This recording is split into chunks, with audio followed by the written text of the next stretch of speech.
Hey guys, Thomas Jr. here, aka Mustached, here to review the movie The Shack. Now, I was not aware of this before going in, but this is a movie about God.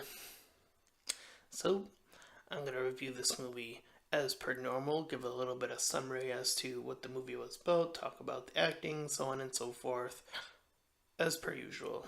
Nothing out of the ordinary, just because it's a movie about God doesn't mean I'm not gonna change up anything, so here we go. Anyways, this movie begins with, I assume, is a flashback to this kid getting beat up by this older father figure, and it cuts away to this other older character who has a wife and three children, a younger daughter, a younger son, and a even younger daughter by the name of Missy. So they are heading out to go on this trip, and the father tells them this story about this princess that sacrifices her life for the greater good of her people, and that was her choice. And when they arrive at this lounge, I guess it is, and then they have this little water area to themselves. The son and the daughter go on a little boat, and when the boat accidentally flips over, the father comes into the rescue, and as soon as he sees them, he looks back to see that his daughter Missy, who was drawing something, is now missing. They call the cops, and they soon discover that and another guy kidnapped her and I guess killed her. It it's not only implied, but they even hold a funeral service, but it's a really short scene.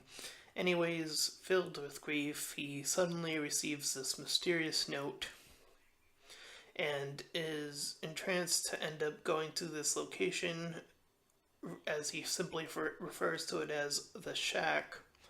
Um, so he heads over there, either assuming that this note was from God because there were no there is no evidence of anything, or the actual killer, and the reasoning behind that is somehow like the snow covered it up or something because it was snowing.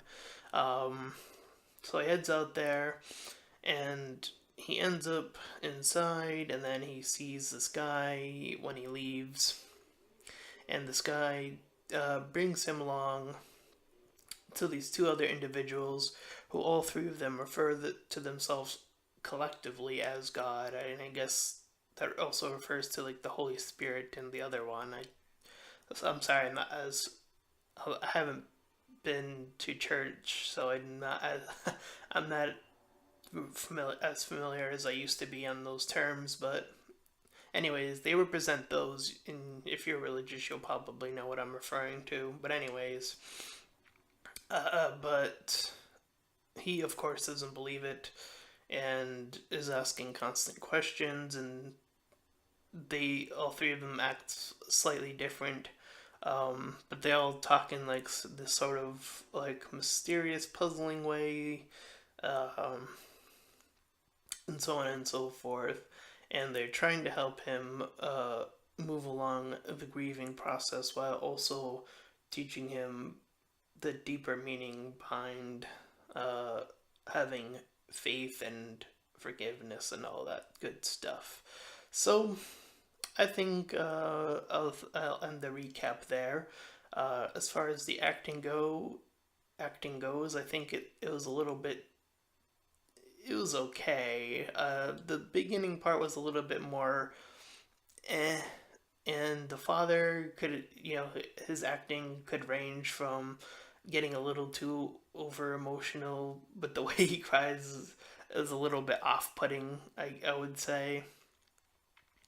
But at other points he's really good though, so I don't know. Anyways, the two kids they're okay. They're not in the movie too much, so uh, the lady who he refers to as Papa or God. She did, I think she did fine. I think the other two, again, uh, weren't as significant. Well, I think the other guy was because the other our main character said he trusted him the most for whatever reason, even though I guess they're technically three different branches of what God represents. But anyways, I think it's safe to say that this movie was preachy. I think that goes without saying. This movie is about literally God, so I think that is a given. So I don't know if I could consider that a weakness. I will say it does. I would say during the middle part, it does get a little bit. I got a little bit emotional.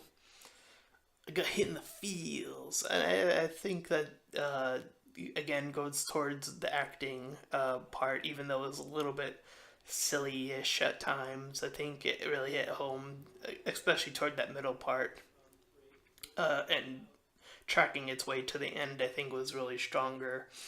But anyways, I think toward the endish part, we see this fourth figure, and she is referred to as wisdom, and she talks about judgment. And I thought that particular scene was really strong. I thought that was the best part of the movie.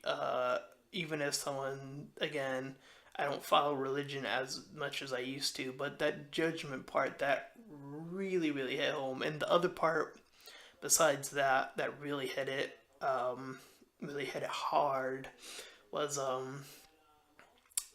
the perception of not just judgment but forgiveness. I think those two really stuck out.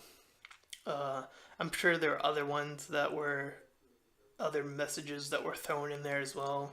I don't think they were quite as strong or quite as prevalent throughout the movie as forgiveness and uh, judgment were. I like. I also really like the way they interpreted the religion in itself. Because I think she said at one point in the movie, uh, "I don't consider myself a Christian," and I was like, "Huh, that really hits something right there." Like, yeah, I suppose if there is a true God, it wouldn't follow a set religion. But anyways, I really enjoyed it. And just despite the the websites that I've seen reviews, I'm still gonna give this an 8 out of 10. I personally enjoyed this movie, so if you're even religious or not, I would say check it out if you want to. Anyways, I'm Tom Sicily Jr., aka Mustache Chow, and I'll see you guys next time. Bye!